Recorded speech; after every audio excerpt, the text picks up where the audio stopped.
តើជំរាបសួរពុកម៉ែបងប្អូនថ្ងៃនេះដែរបងប្អូននៅខាងសំឡូតបានយកជាមួយនឹងដៃចាស់ដូរយកប្រភេទដៃថ្មី025បងប្អូននេះដៃរបស់គាត់បងប្អូនស្អាតមែនតើជាមួយនឹងប្រភេទដៃថ្មីប៉ុន្តែកង់មកទឹកបងប្អូនកង់គឺគាត់យកកង់មកទឹកបងប្អូនទាំងអស់គ្នានោះដៃគាត់នៅខាងក្រោយបងប្អូនដៃ010គាត់ដូរយកថ្មីវិញបងប្អូនតម្លៃថែមតិចតួចមែនតើបងប្អូនថែមតែ2លានជាងទេហើយបងប្អូនតោះយើងកន្លែងមកមើលជាមួយនឹងឈុតនេះវិញជាប្រភេទតម្លៃត្រឹមតែ3លានជាងបងប្អូនម៉ាស៊ីនកូនកាត់ថៃ12សេះ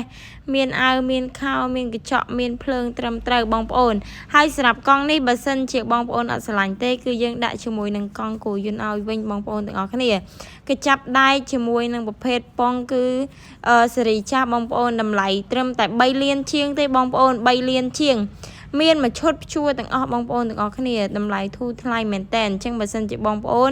មានជាមួយនឹងតម្រូវការគោយន្តបងប្អូនអាចធ្វើការតាក់ទងមកកាន់ហាងហុកលីមបានបងប្អូននេះឈុតតម្លៃត្រឹមតែ3លានជាងទេបងប្អូនទាំងអស់គ្នាអាចធ្វើការតាក់ទងមកកាន់ហាងហុកលីមយើងខ្ញុំបានតោះអរគុណច្រើនពុកម៉ែបងប្អូនជួបគ្នាវីដេអូ